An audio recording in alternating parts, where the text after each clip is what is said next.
과학에 대한 모든 궁금증을 풀어주는 궁금한 S 시간입니다. 일상에서 느꼈던 과학의 궁금증과 호기심을 과학 유튜버가 쉽게 설명해주는 시간인데요. 네, 인류에게 없어서는 안 될 존재인 빛에 대한 궁금증은 20세기 초까지 논란이 됐는데요. 과연 빛의 본질은 무엇일지 지금 바로 화면으로 만나보시죠.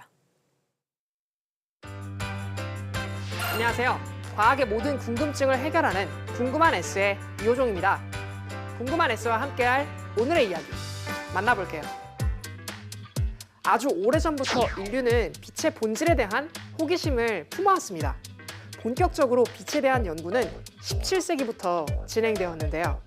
수많은 과학자와 철학자들은 빛이 무엇으로 이루어졌는지에 대해 여러 가지 가설을 만들어내었고, 시간이 흐르면서 점차 그 선택지는 두 가지로 좁혀지게 됩니다. 17세기의 과학자 아이작 뉴턴은 빛은 수많은 알갱이들로 구성되어 있다는 입자설을 주장했는데요. 하지만 동시대에 활동했던 네덜란드의 과학자 호이겐스는 빛이 공기 중에 어떤 특별한 매질을 통해서 진행하는 파동이라고 주장했습니다. 빛이 파동일까, 입자일까 하는 문제는 무려 150년 동안이나 논란이 되었는데요. 150년이 지난 1801년 어떤 한 실험이 등장하게 되면서 이러한 논란은 잠잠해지게 됩니다.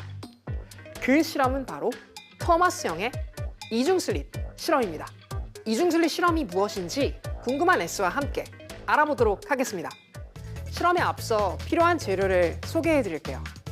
이중슬릿을 만들 작은 액자, 레이저 포인터, 유리 표면을 발라 빛의 투과를 막아주는 무광 흑색 라카, 면도날입니다. 자, 그럼 시작해 볼까요? 먼저 액자 속 유리판을 꺼내줍니다. 라카 도포 전에 먼지가 없도록 잘 닦아주고요. 라카를 이용해 한 면을 코팅해줍니다. 두 번째로는 이중 슬릿을 만들어주는 슬릿 메이커를 만들어 볼까요? 면도날을 조심스럽게 열면 아주 얇고 날카로운 면도 날을 볼 수 있는데요. 위험하니까 조심히 다뤄주세요. 두 날을 잘 겹친 후 절연 테이프로 겹쳐진 날에 테이핑에 고정합니다. 이제 이 유리판에 면도날을 이용해 슬릿 메이커를 사용해서 두 줄의 슬릿 구멍, 이중 슬릿을 만들어줍니다. 이렇게 만든 슬릿을 집게로 집어 세워 놓은 뒤 슬릿 구멍에 빛을 투과시켜 벽면에 무늬를 볼 수 있게 만들어주면 모든 실험 준비가 완료됩니다. 만약 빛이 입자라면 통과할 수 있는 슬릿의 구멍이 두 줄밖에 없어서 뒤쪽 벽에 두 줄의 무늬가 생겨야 할 텐데요. 하지만 빛이 파동이라면 완전히 다른 결과가 도출되겠죠. 일단 불을 꺼보겠습니다. 레이저 포인터에서 나온 레이저가 슬릿을 통과해 뒤쪽에 어떤 무늬를 만들었는지 함께 감상해 보도록 하시죠. 보시다시피 매우 많은 점이 조밀조밀하게 쫙 찍혀 있죠. 어떻게 이런 현상이 가능한 걸까요? 파동은 에너지의 출렁임이 매질을 타고 퍼져나가는 것을 의미합니다. 이러한 파동은 서로 만날 때 부딪혀 튕겨지지 않고 교차하면서 계속 진행됩니다. 이 과정에서 나타나는 현상이 바로 파동의 특성 중 하나인 간섭 현상입니다.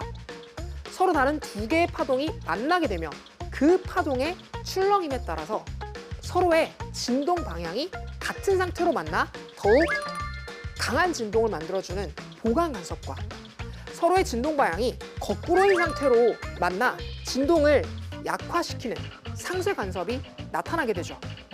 레이저 포인터를 이용해 작은 두 구멍의 슬릿에 부딪히게 된 빛은 슬릿을 통과하면서 파동으로서의 특성 중 하나인 회절을 일으키게 됩니다.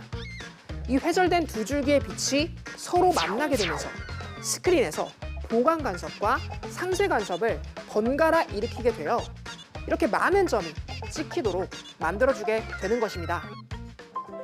이처럼 두 개의 파동이 가지는 다양한 위상들이 만나 만들어내는 무늬가 바로 이중 슬릿의 간섭 무늬이고, 물결파가 만드는 간섭 무늬와 정확히 일치함으로써 빛은 파동이다라는 결론을 내릴 수가 있습니다. 하지만 1905년 아인슈타인이 발표한 세 편의 주요 논문 중 한 편에는 아주 놀라운 내용이 담겨 있었습니다. 빛이 파동이 아닌 불연속적인 에너지를 가진 알갱이, 즉 에너지를 가진 입자라고 주장했던 것이죠. 아인슈타인은 광절 효과라고 불리는 당시에 이루어진 실험, 쉽게 말해 금속 등의 물질에 빛을 쏘이게 되면 물질에서 전자가 튀어나오는 현상에 대해 빛의 파동성으로 설명되지 못했던 부분을 입자성을 이용해 멋지게 설명해내게 됩니다. 만약 빛이 파동성을 지니고 있다면 어떠한 파장의 영역대의 빛을 쪼아주더라도 금속판 안에 있는 전자가 튕겨져 나와야 할 텐데 그런 일이 일어나지 않고 반드시 특정한 파장보다 짧은 파장의 빛만이 전자를 튀어나오겠죠. 이 사실을 통해 아인슈타인은 빛의 입자적 성질을 떠올리게 되며 에너지가 높은 빛만이 전자를 튕겨낼 수 있다는 주장을 통해 이 현상을 밝혀내게 되었습니다.